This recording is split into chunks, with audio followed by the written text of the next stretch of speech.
Honorable Kabir Azim. ගෞරව මන්ත්‍රීතුමනි ස්තුතියි.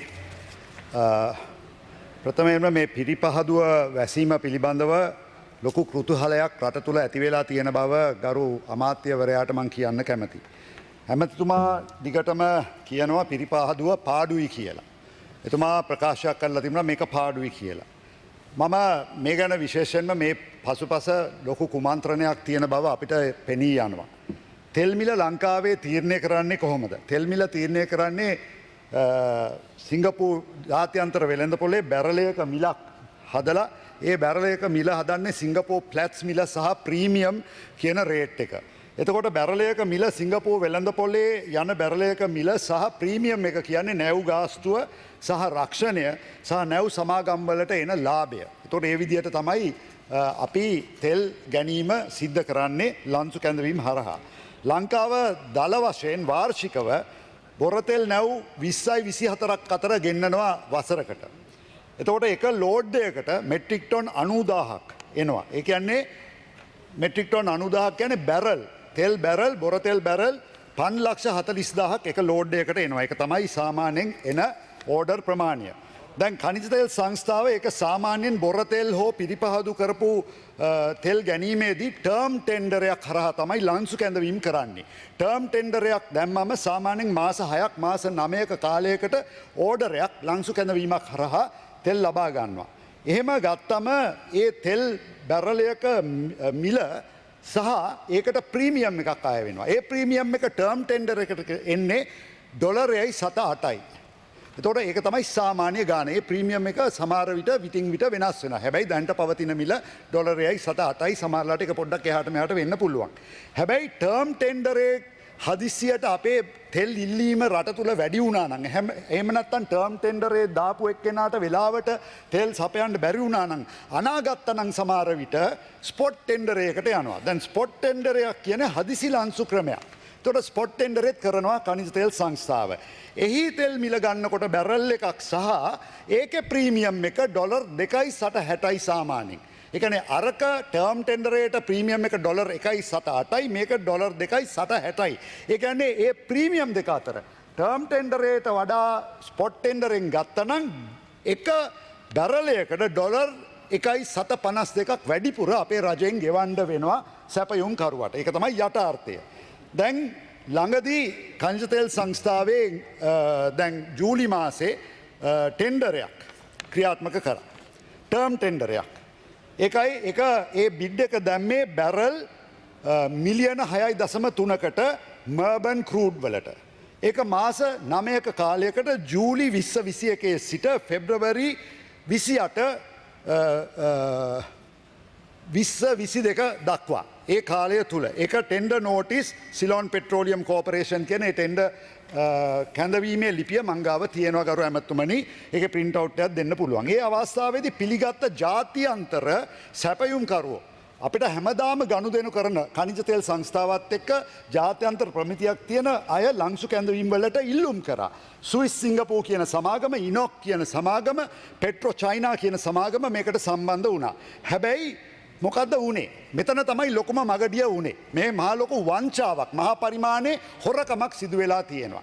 ගරු ඇමතුමා මේකට අපිට උත්තර දෙයි කියලා මම විශ්වාස කරනවා. මේ කාටත් මේ ස්විස් සිංගප්පූරු, ඉනොක්, පෙට්‍රෝ චයිනා කියන ප්‍රමිති ජාත්‍යන්තර ප්‍රමිති තියෙන සමාගම් වලට මේ ටෙන්ඩරේ නොදී ෆස්ට් ටයිම් පළවෙනි වතාවට තෙල් ව්‍යාපාරේ කිසි දවසක් නොකර අපිත් එක්ක කිසිම කාලයක ගනුදෙනු නොකරපු නයිජීරියාවේ ඉන්න ඉදිකිරීම් ශේෂ්ත්‍රයේ කොම්පනියකට ටෙල් සපයන මේ ටෙන්ඩරේ ලබා දුන්නා මේ khනිජ තෙල් සංස්ථාවෙන් ඒ වෙලාවේදී. එතකොට මේක මොන පදනමින්ද මේක ලබා දුන්නේ කියලා මම අහන්න කැමතියි. මොන ප්‍රසම්පාදන ක්‍රමවේදයකින්ද මොන නීතියක් යටතේද මේ වගේ කිසිම ප්‍රමිතියක් නැති මේ රටේ කිසිම දවසක ගනුදෙනු කරපු නැති තෙල් ශේෂ්ත්‍රයේ නොහිටපු මේ ඉදිකිරීම් ශේෂ්ත්‍රයේ ඉන්න නයිජීරියා කොම්පනියකට කොහොමද මේක දුන්නේ? දැන් මේගොල්ලන්ගෙන් බිඩ් බොන්ඩ් එකක්වත් ගත්තේ නැහැ. එතකොට මේ පිළිගත් ප්‍රමිතියක් නැති මේ කොම්පනියට පළවෙනි වතාවට දුන්නාට පස්සේ CPC එකේ ඊට පස්සේ මොකක්ද කරන්නේ මේකේ CPC තෙල් ආනයනය මුලාසනාරූඩ මන්ත්‍රීතුමනි මම කවදාවත් කතාවක් කරදි මැදින් පැනලා බාධා කරන්න කැමති නැහැ. මම එහෙම කරන්නෙම නැහැ. නමුත් මෙහෙම බොරු කියනවා මං හිතුවේ මගේ කතාවේදී මම මේකට උත්තර දෙනවා කියලා. නෑ දෙන්න. මම බොරු කියනවා නම් ඒක ඔප්පු කරන්න. නමුත් ඉතා පැහැදිලිව කියන්න ඕනි මේ නයිජීරියානු සමාගමක් කියන්නේ ඒ සමාගම අලුතෙන් ලියාපදිංචි සමාගම් ලියාපදිංචි කරන්නේ මම නෙවෙයි. හරි. අමාත්‍ය මණ්ඩලයේ අනුමත සම්මත ඒකයි උත්තරේ කරපු ඒ කියන්නේ. සමාගම තෙල් ඒ සමාගමට මේ ටෙන්ඩරේ දුන්නාද? සමාගමක් නිසා තමයි සමාගමට ටෙන්ඩරේ ප්‍රදානය කරලා තියෙන්නේ. හරි. එතකොට කනිජ තෙල් සංස්ථාවේ ආනයන ලංසු කැඳවීමේ අංශයේ නිලධාරීන්ලා ඇමතිතුමා ඔබතුමාගේ කනිජ තෙල් සංස්ථාවේ ඒ ලංසු කැඳවීම අංශයේ නිලධාරීන්ලා මේකට විරුද්ධ වෙද්දී මේගොල්ලෝ මේ කොම්පනියට දෙන්න එපා මේගොල්ලෝ හරියට මේ ගනුදෙනු කරන්න බෑ කියලා කියද්දී මේ කනිතෙල් සංස්ථාවේ සභාපතිවරයා සුමිත් විජේසිංහ සහ කළමනාකරණ අධ්‍යක්ෂක බුද්ධික මදියේව කියන මහත්තුරු දෙන්න බලපෑම් කරලා මේක දුන්නයි කියලා මේක දැන් ප්‍රකාශ වෙලා තියෙනවා. ඒ නිසා මම කැමති ඒවට උත්තර දෙන්න ඔබතුමා. මේ බලපෑම් කරපු බව ආරංචිය ලැබිලා තියෙන අපිට මේක මහ පරිමාණයේ වංචාවක් වලට සිදු වෙනවා. මේක ලංකාවට කෝටි ගානක පාඩුවක් මේකෙන් සිදු වෙනවා. අපිට ඩොලර් නැහැ කියලා අඬන වෙලාවේදී මේ වගේ දෙයක් සිද්ධ වුණේ කොහොමද? සමගි ජනබල වේගෙන් අපි වහාම මේ ගැන විධිමත් පරීක්ෂණයක් කරන්නටත් චරිත හේරත් මහතාට කෝප් එකට මේ අයව කැඳවන්නටත් මේකට අවශ්‍ය නීතිමය ක්‍රියාමාර්ග ගැනීමටත් අපි සූදානම් වෙන බවත් මං කියන්න කැමති. මේ නයිජීරියා කොම්පනිය මොකක්ද කරේ? අද වෙනතුරු ජූලි මාසයේ මේ තෙන්ඩරේ කැඳවපු එක අද වෙනතුරු එක ශිප්මන්ට් එකක්වත් එක නැව්ගත එක ශිප්මන්ටයක්වත් අද වෙනකොට ලංකාවට ගෙනල්ලා නැහැ. එතකොට මිලියන 6.3ක බැරල් ප්‍රමාණයක් ඕඩර් කරලා ඒ කියන්නේ ජූලි මාසේ 2021 සිට මේ පෙබ්‍රවරි 2022 දක්වා අද එක බැරල්ලයක් ගෙනල්ලා නැහැ. දැන් අපිට දන්නවා පිරිපහදුව වහන්න සිද්ධ වුණේ ඇයි කියලා. ඇයි ඉතින් මේක බොර තෙල්. එතකොට මේක වෙලාවට මේ කොම්පනියට දුන්නට පස්සේ තෙල් නැති වෙනකොට ඇමතිවරයා ප්‍රකාශයක් කරනවා පිරිපහදුව වැවුවට කමන්නේ ඕක පාඩුයි කියලා. මේ පිරිපහදුව අපේ ජීවිත කාලේ වහපු නැති එක මෙයා මෙහෙම ප්‍රකාශයක් කරනවා. දැන් රටට කරපු මේක සාපරාධි වංචාවක්. සාපරාධි ක්‍රියාවක් හැටියට මම දකින්නේ මේකේ පාඩුව තක්සේරු කරමු. එකක් විශාල වශයෙන් මූල්‍ය සහ මුදල් පාඩුවක් සිදු වෙලා තියෙන රටට. ඊළඟට දෙක තෙල් හිඟයක් ඇතිවීමට ඉඩ තියෙනවා. තුන මේ පිරිපහදුව වැසීමේ අපට ඇතිවෙන පාඩුව. එතකොට මේ ඔක්කොම මේ නයිජීරියාවේ කොම්පනියකට දීපු එකෙන්. මේ ටර්ම් ටෙන්ඩරය ෆේල් නිසා මොකද්ද ඊළඟට ගන්න පියවර? මෙතනින් තමයි ප්‍රශ්නේ ඇති වෙන්නේ. මේ මූල්‍ය පාඩුව මොකක්ද? මේ ටර්ම් ටෙන්ඩරය නයිජීරියන් සමාගම මේ තෙල් සපයන්න නැති වෙනකොට මොකද්ද උනේ? CPC එකට සිද්ධ වුණා ස්පොට් ටෙන්ඩර් වලට යන්න. අර මං කිව්වේ ප්‍රීමියම් එක ඩොලරයයි 7.52ක වෙනසක් තියෙනවා කියලා ස්පොට් ටෙන්ඩර් වලට ගියන්න. ඒකත් මාසයකට ස්පොට් ටෙන්ඩර් දෙකක් ඕන වෙනවා මේක වසා ගන්නට. එතකොට ස්පොට් ටෙන්ඩර් දෙකක්. එතකොට එකට ඒ කියන්නේ බැරල් 5,40,000ක් ඩොලරයයි 7.52ක් ගානේ වැඩි කිරීමක් එක ගත්තම අපිට වැඩියෙන් ගෙවන්න වෙන්නේ එක ලෝඩ් එකකට ඩොලර් 8,20,000ක්. එතකොට මාසයකට ලෝඩ් දෙකක් නම් අපට ඇතිවෙන පාඩුව ඩොලර් මිලියන 1.6යි. එතකොට මාස 9කට මේ නයිජීරියන් සමාගම මේ තෙල් සැපයුම පැහැර හැරපු නිසා මාස 9කින් එක වැඩි කෙරුවා නම් රටට සිද්ධ වෙන මුළු පාඩුව ඩොලර් මිලියන 14.7ක්. ඒක රුපියල් වලින් පරිවර්ධනය කෙරුවම අපට සිද්ධ වෙන පාඩුව කෝටි 300යි.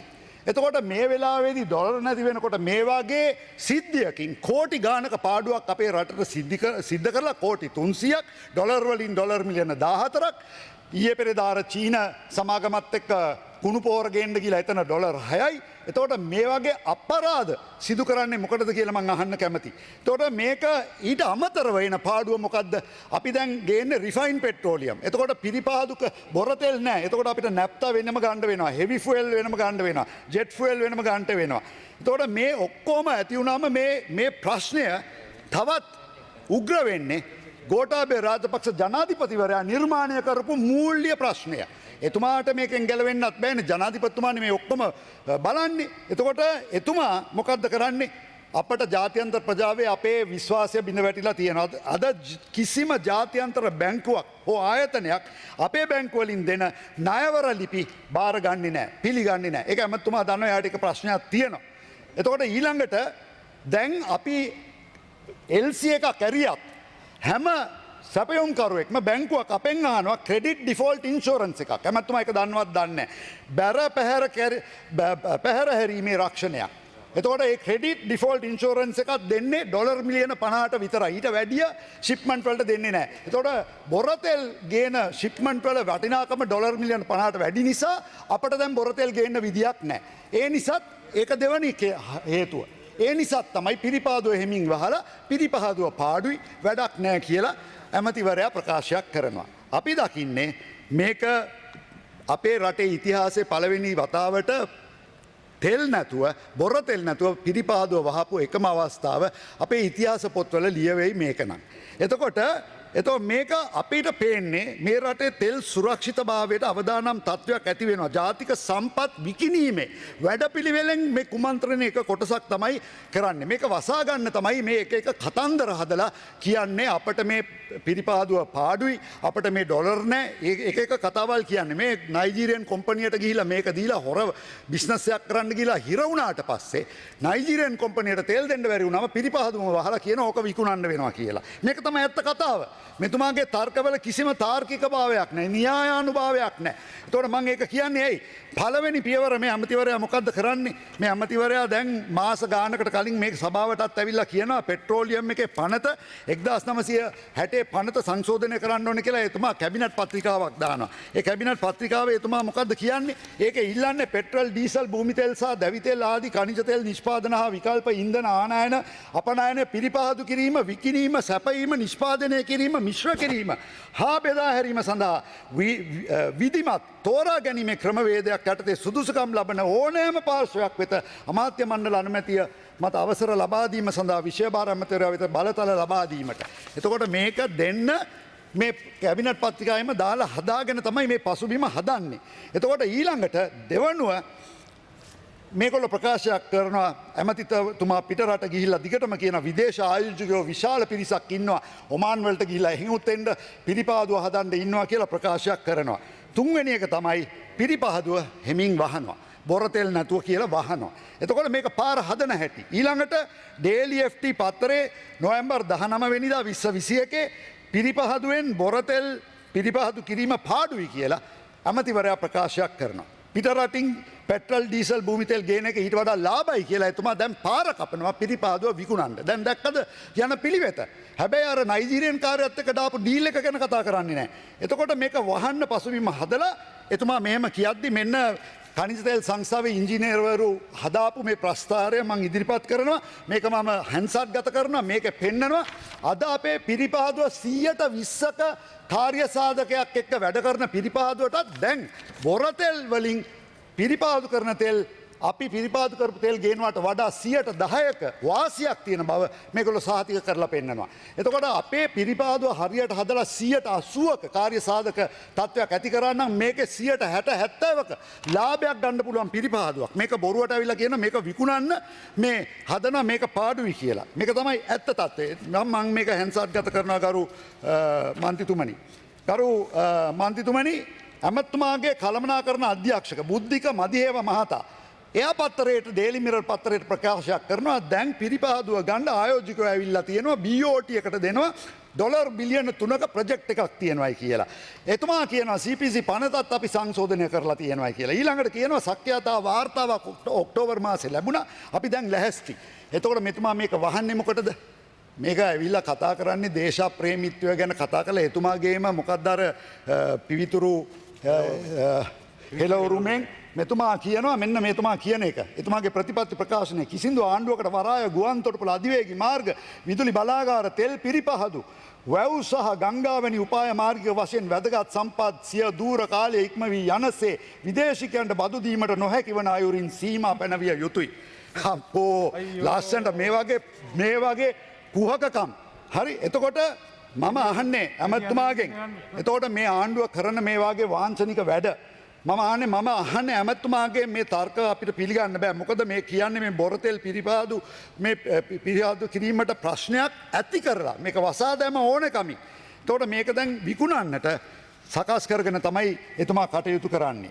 ඊළඟට මං කැමති ඇමතුමාගෙන් අහන්න. මට මං දැක්ක එතුමා කියලා තිබ්බා මට නිරුවතින් කෑගල්ලට යන්න වෙනවයි කියලා අර මොකද තිරුකුණාමලේ තෙල් ටැංකි ගැන මං එතුමාට අද අභියෝග කරනවා. මන් තමුන්නාන්සට කියන ඇයි තිරුකුණාමලේ ටෙල් ටැංකිටි ආපව් ගන්න නැත්තේ ඔබතුමන්ලගේ ප්‍රතිපත්ති ප්‍රකාශනය 2005 තිබුණා. අපි බලයට ආපු ගමන් මේක ගන්නවයි කියලා. අපි යහපාලන ආණ්ඩුව එනකොට අපි කිව්වා චීනේ පෝට් සිටි ඇග්‍රීමන්ට් එක කැන්සල් කරනවා මොකද සින්නක්කරව මහින්ද රාජපක්ෂ මහත්තයා අක්කර 50ක් ලියලා දීලා තියෙනවා අපි ඒක කැන්සල් කරනවා කියලා. චීනෙත් එක්ක හැප්පුණා අපි. අපි ඒක කැන්සල් කරා. අපි කියපු දේ කෙරුවා. තමුන්නාන්සලා කිව්වා මේක ගන්නවයි කියලා. ඒ දැන් ගන්න නැත්තේ. දැන් කියනවා මේක අපි අත්සන් කරපු ගිවිසුමක් මේක අවලංගු කරන්න බැහැ කියලා. ඒක පට්ටපල් බොරුවක්. මොකද 2003 රනිල් වික්‍රමසිංහ මහත්තයාගේ ආණ්ඩුවේ අවබෝධතා ගිවිසුමක් අවබෝධතා ලිපියක් පමණයි අත්සන් කරේ. බදු ගිවිසුමක් අත්සන් කරේ නැහැ. ඒ අවබෝධතා ලිපිය අවුරුදු 35කට LIOC එකට මේක දෙනවා කියලා කතා කරලා තිබුණා. ශ්‍රී ලංකා රජය සහ ඉන්දියානු රජය අතර කිසිසේත් නීතිගත ස්ථීර ලිපියක් ගිවිසුමක් නැහැ. එතකොට 2005 මහින්ද රාජපක්ෂ මහත්තයා ඔයාලගේ ආණ්ඩුව ඇවිල්ලා මොකද්ද කරේ? මේක ආපහු ගන්නවා කියලා මහ ලොකෝට වේදිකාවේ කියලා 2006 LIOC සමාගමකට පහළ කොටසේ ලීසි තෙල් යාන්ත්‍රණාගාරයක් හදන්න දුන්නා. බේස් ඔයිල් ගබඩාවක් හදන්න දුන්නා. ඉන්ධන පරීක්ෂණාගාරයක් හදන්න දුන්නා. එතකොට මේ ඡන්දදායකයන්ට එකක් කියලා මේක දැන් එම ඉන්දියාවත් එක්ක වෙන ගනුදෙනුවක් කෙරුවා. එතකොට ඔබතුමන්ලගේම වෘත්තීය සමිතියේ ඉන්න khනිජ තෙල් වෘත්තීය සමිතිය එකමුතුව ශ්‍රී ලංකා පොදු ජන පෙරමුණේ බහුතරයක් ඉන්න තැන ඒගොල්ලෝ කියනවා මේ ගිවිසුම නිත්‍ය අනුකූල නෑ කියලා මේගොල්ලෝ අධිකරණයට ගියා. ඔබතුමා දන්නවා ඒක ගැන. ඔබතුමාගේ නීතිඥ මහත්තයා තමයි ඒකට පෙනී හිටින්නේ. මනෝහරන් මහතා. එතකොට ඔබතුමා ඒකත් දන්නවා. එතකොට උසාවි ගිහලා තියෙන දැන් මේක එළියට දාන්න පුළුවන්. එතකොට ඔබතුමා දැන් කිව්වනේ මට මේ නිරුවතින් යන්න වෙයි කියලා කෑගල්ලට මම දන්නේ ඔබතුමා කොහොමද හැමදාම ඉන්නේ නිරුවතින් ඉන්නේ. ඒ නිසා රෙදි ඇඳගෙන ඔබතුමා කොහේ හරි යන තැනකට යන්න.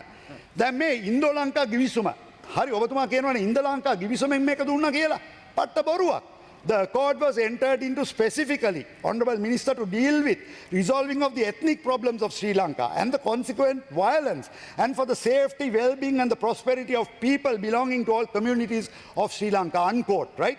There is no reference whatsoever in the accord relating to economic rights between the parties and the accord being limited to the ethnic conflict. And there is no reference to the oil tanks, even in the annexures, that it refers to that the oil tanks should be given. It's only in two letters that were exchanged between the late Rajiv Gandhi and the late J.R. Jayawardena, which says, I quote, the work of restoring and operating the Trinco oil tank farms will be undertaken as a joint venture between India and Sri Lanka. It doesn't talk about a leasing or anything. There is nothing about a lease of the entire oil tank which you have been touting for the last few weeks. So you have been lying in the question of the legal validity of the agreement relating to the taking over of possession and related matters of the China Bay Institute of the Ceylon Petroleum Corporation. You refer to the agreement, saying that's a legal agreement. That's a memorandum of understanding. ඒ කියන්නේ අවබෝධතා ලිපියක්. මොකද MOU අවබෝධතා ගිවිසුමක් කියන්නේ ඒකේ ඒ ගිවිසුමේම කියනවා. 1.2 වගන්තියම ඔබතුමා කියවලා බලන්න මේකේ බදු ගිවිසුමක් මාස 6ක් තුල අත්සන් කර යුතුයි කියලා. හැබැයි ඒ බදු ගිවිසුම 2003 සිට අද දක්වා අත්සන් කරලා නැත. දැන් ඔබතුමා නීතිඥවරයෙක්නේ. ඔබතුමා නීතිඥවරයෙක් නිසා මං කියන්නම් section 2 of the prevention of frauds ordinance, right? Section 2 of the prevention of frauds ordinance provides that no sale, purchase, transfer, assignment or mortgage of land or other immovable property shall be enforced or avail in law unless the same shall be in writing and signed by the party making the same or by some persons lawfully authorized by him or her in presence of a licensed notary public and 2 or more witnesses at the time of writing of a deed or instrument which is duly attested by such notary and witness. ගරු ඇමතිතුමනි තෙල් තැන්කේ අවබෝධතා ලිපියේ එහෙම නීතිඥවරු සහතික කරපු සාක්ෂිකරුවෝ අත්සන් කරපු නීතිමය document එකක් කිසිසේත් නැත. එනිසා prima facie, the MOU does not appear to have been executed before a licensed notary and does not meet the basic criteria set out in section 2 of the Prevention of Frauds Ordinance, and thus the said agreement shall be of no force or avail in law. In the circumstances, no legally enforceable rights would accrue to the parties based on the said agreement, which is in fact a nullity. මන් දැන් ඔබතුමාට කියන්නේ එහෙමනම් ඔබතුමාගෙන් අහන්නේ ඇයි ඔබතුමාන්ලා මහ ලොකුවට කිව්වා දැන් මේක ගන්නවා කියලා. මේ ස්ථාවරය රජයේ ස්ථාවරය මොකද්ද? ටෙල් ටැංකි ටික ගන්නවාද නැත්නම් ඔබතුමාන්ලා ඉන්දියාවත් එක්ක ඩීල් එකක් දාලා චීනෙත් එක්ක ඩීල් දාපු විදියට ඇමරිකාවත් එක්ක ඩීල් දාලා Honorable member, you have three more minutes. හැටියට මේකත් මේ රට පාවා දෙන මේ ඔක්කොම මේ තෙල් සුරක්ෂිතභාවයම විනාශ කරන වැඩපිළිවෙලකට යනවාද? මම ඔබතුමාගෙන් අහන්නේ ඒක බැරි නම් කියන්න අර පෙට්‍රල් සෙට් ටික හෙට අනිද්දා ගන්න තියෙනවා. ඒක මොකද්ද කියන්නේ? ඇයි බය? ඇයි ඇත්ත කියන්න බැරි? මේ ඔක්කොම වසා ගන්න බෑ හැමදාම. ඔබතුමාට මං අහන්නේ khනිජ තෙල් ඇමතිවරයා හැටියට කිසිම ආයතනයකට දෙන්න බෑ හයිඩ්‍රෝකාබන් අයිතිය. LNG සප්ලයි එක ඇමරිකාවේ NFE කියන කවුබෝයි කොම්පැනියකට දෙන්න ඔබතුමා ඇයි ඉඩ දෙන්නේ? ඔබතුමාට හයියක් තිබෙනවා. මම ඔබතුමා ගරු කරනවා. ඔබතුමා කතා කරලා තිබා මේකට විරුද්ධව. හැබැයි ඔබතුමා ඒකට ස්ථාවරයක් ගන්න. ඒක නතර කරන්න හයියක් තියෙනවා නම් ඒකට විරුද්ධව කතා කරන්න. මොකද ඒක වැරදි වැඩක් කියලා ඔබතුමාගේ හදවතේ ඔබතුමා දන්නවා. හැබැයි ඔබතුමා ඇමතිකම බේරගන්න තෝක එල්ලීලා ඉන්නේ තාම. මම හිතුවේ නෑ ඔබතුමා ඒ වගේ කෙනෙක් වෙයි කියලා. ඒ නිසා ඔබතුමා මේ ගැන මම මේ කියපු ප්‍රශ්න වලට උත්තර දෙයි කියලා මම විශ්වාස කරනවා. ස්තුතියි.